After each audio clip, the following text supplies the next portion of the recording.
That is a great point that you just made, and it reminds me of a conversation that I had with Richard Williams, who was the head coach at Mississippi State in basketball.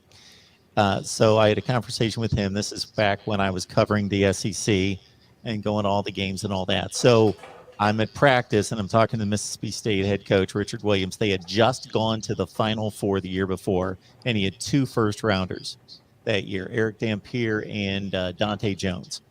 So the next year, they're not nearly as good. He's got an average team, like a mid-level SEC team. And we're having a conversation. I forget how it came up, but he's the rest of the team's in the locker room, and he says to me, he goes, "Mark, how many players do you think in that locker room are going to go to the NBA?"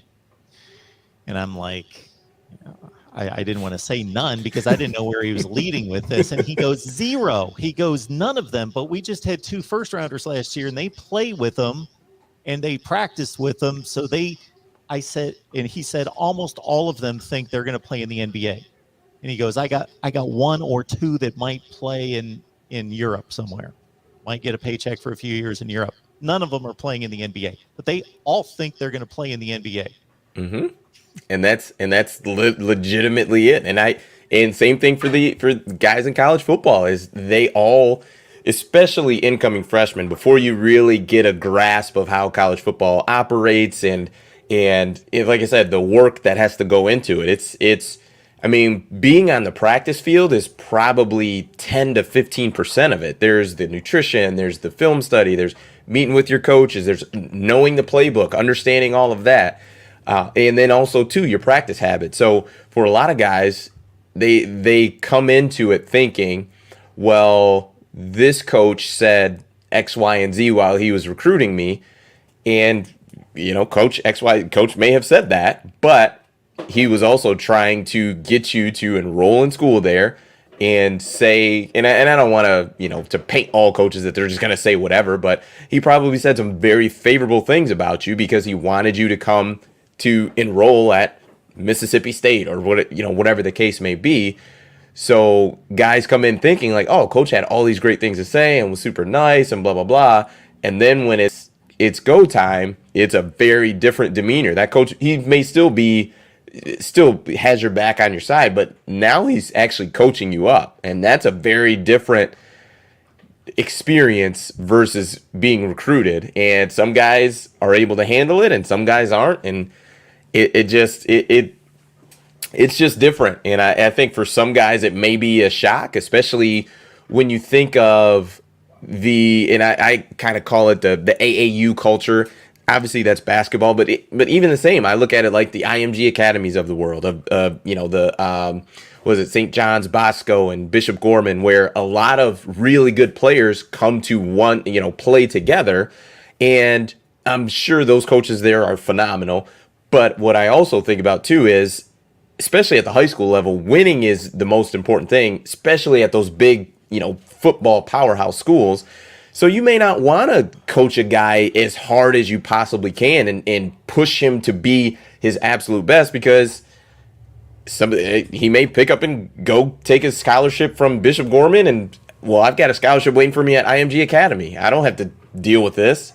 And not saying all players have that mentality, but it is a little bit different. I know when I was in high school, I'm 35, but when I was in high school, it was the same thing. Guys didn't transfer. You were there because that's the area you lived in, and the coach was there, coached you as hard as he possibly could, and pushed you as hard as he possibly could. And it's just different now. I mean, I think it is different, but for some guys, college might be the first time where you're getting coached extremely hard and getting coached at a very high level, and not everyone takes that well. I mean, I'm sensitive. I don't like being yelled at, so I could speak from my experience, but it's different. It's a different experience, and I'm not sure all of the guys that are enrolling and going to these schools are equipped to handle that.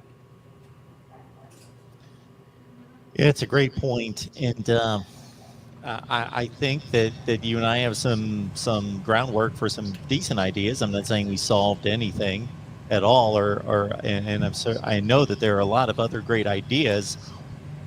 And if somebody or a group of people would get together, my concern is like, who's going to take that lead? Who is going to be that person or that group of people to take a lead to say that they can kind of galvanize other people to take action and have those leadership qualities and that foresight to get together and do what's best for the student athlete while maintaining the integrity of the sport to try to find a balance of what's good for both and proceed with this.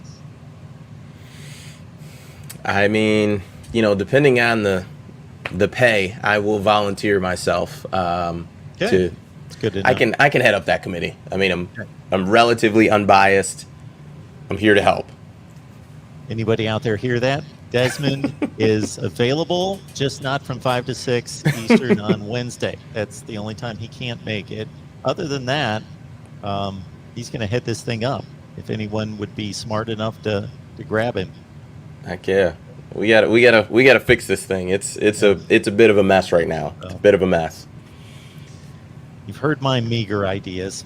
That's about all I can throw at you. I do think there need to be some limitations, but I do believe that we're in a good place with giving the freedom to the athletes to decide where they're going to go to school and play.